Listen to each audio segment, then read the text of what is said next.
I recently decided to rewatch a couple of old Top Gear episodes, so might as well talk about the cars featured in them. Okay, we quickly need to acknowledge the Toyota Hilux and the Jeff Wheel from a couple seasons ago, but yeah, this is the iconic special of Burma, where the trio basically takes three lorries, okay, to be fair, two lorries, and a van type of truck and go across Burma um, to build a bridge across the river Kwai. The first to arrive is Mr. Clarkson in his 1974 Isuzu TXD lorry tipper something something. Yeah, or as he called it, his sports lorry, which he basically okay, as he put it, he bought a stereo and what was it called? The thing you brush your hair with. Uh, Brush. Okay, whatever.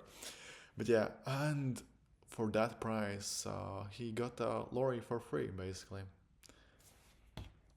Yeah, this is one of the iconic specials, and it starts off with this iconic Isuzu lorry, basically. What a journey ahead in a whole two-part episodes, each like 1 hour long. Next one to arrive is Mr. May in his Hino TB or HB, I forgot. Um, Crane. Not really. It's not even really a lorry. It's a van truck with that thing attached to it. And the last to arrive is Mr. Hammond in his 1980 Isuzu TWD farm truck, basically, or as Jeremy likes to put it, a transport vehicle for something else. I mean, what was he thinking? But it's so obviously Hammond. But damn, the scenery behind it. Goddamn, Burma is beautiful. And then they set off on their multiple day journey across Burma, or in other words, Myanmar. Forget what's the proper name. Ooh, that's a Toyota Land Cruiser on the left. And is that a Honda Fit or Jazz behind them? But yeah, um, not sure really about the Asian market cars featured behind Hammond's truck. Still no idea. But yeah, they set off and quickly realized that their lorries aren't exactly in the best condition. And ooh, the big boy Toyota Land Cruiser from like early 2000s, if I remember correctly. Uh, that's some kind of a Lexus. Yeah, no idea about Asian market cars behind that. Yeah, they quickly realize that. Who is that? A Mercedes S Class behind Clarkson, and they face a lot of gear. Ooh, is that a Mitsubishi L200 or Toyota Hilux? Not sure. Um, Mazda Demio. Okay, have never seen that one before. Yeah, they're like talking about. Okay, what's here? They're talking about how the pedestrians are just walking about, and the guy in charge was a complete madman who basically was like, the country's leaning too much to the left, so let's make everyone drive their right hand drive cars on the other side of the road, and it creates a whole lot of mess around the city.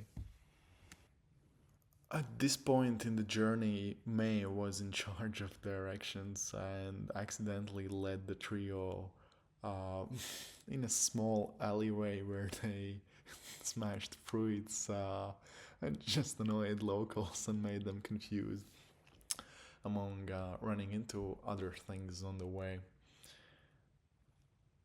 Yeah, here's another shot of May helping out while accidentally running into him again.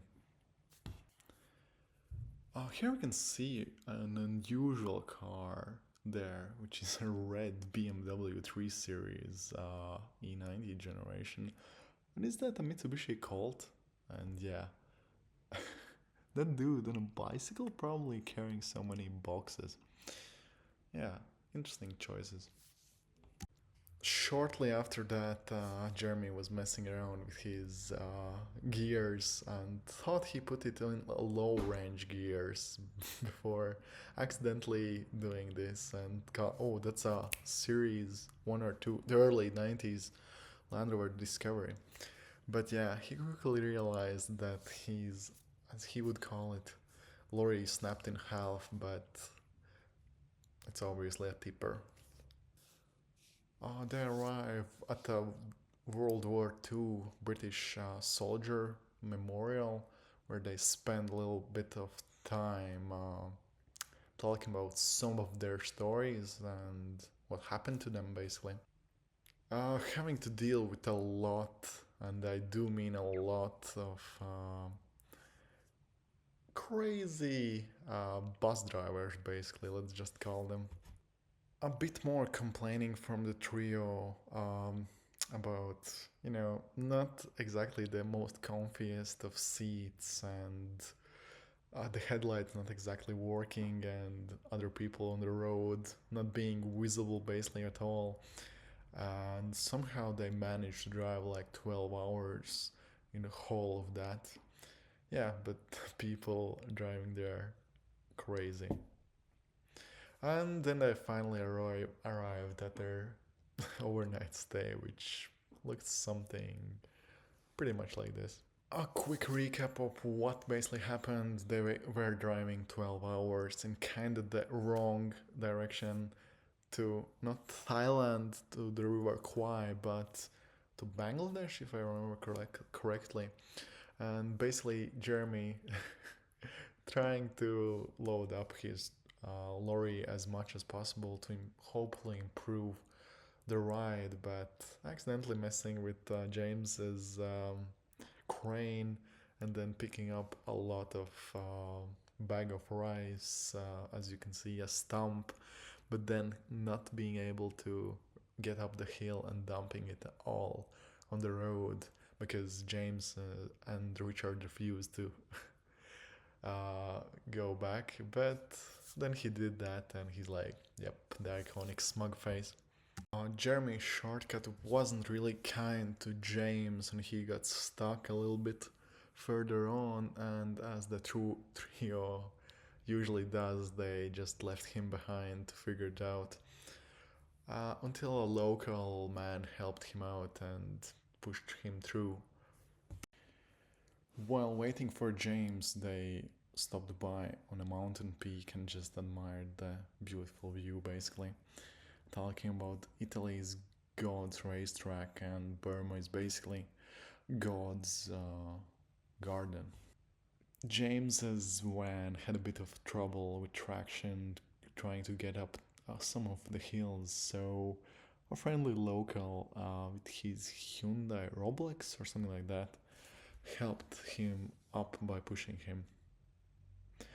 And then James basically talked that maybe he should turn to Buddhism.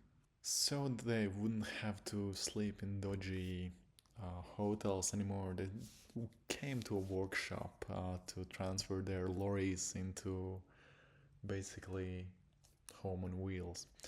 And yeah, that's an unfortunate state for a Toyota Hilux.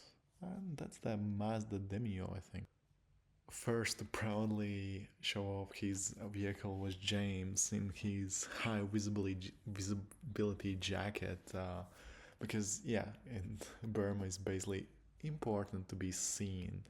He added some bus mirrors, air conditioning, and a bit more lights, if I remember correctly.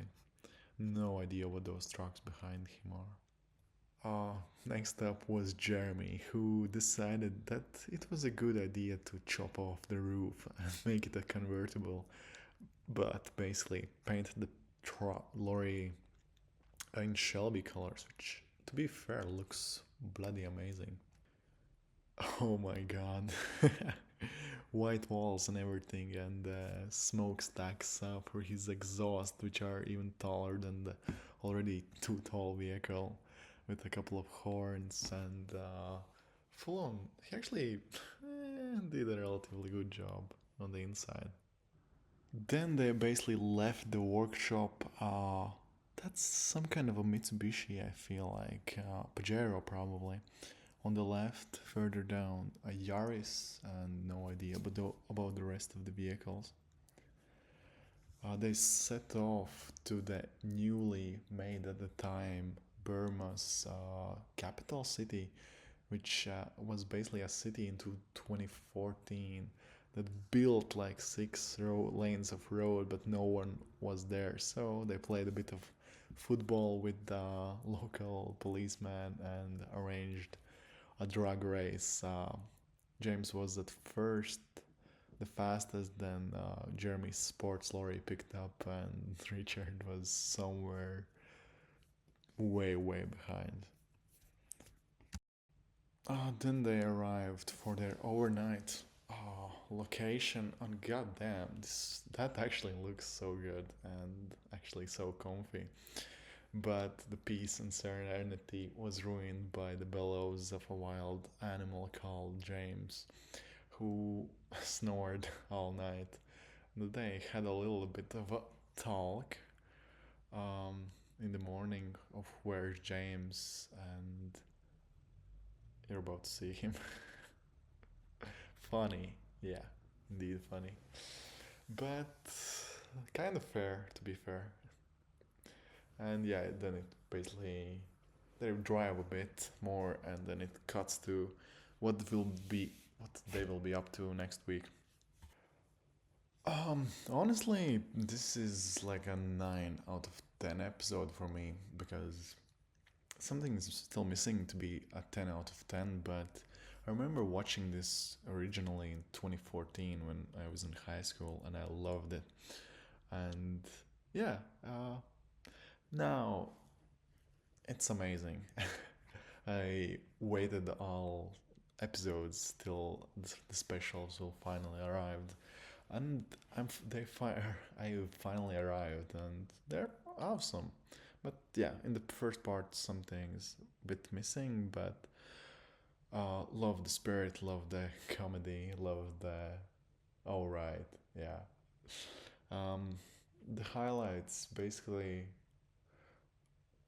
the whole trip. To be fair, uh, it's as a wise person once said, the adventure doesn't start until something goes wrong.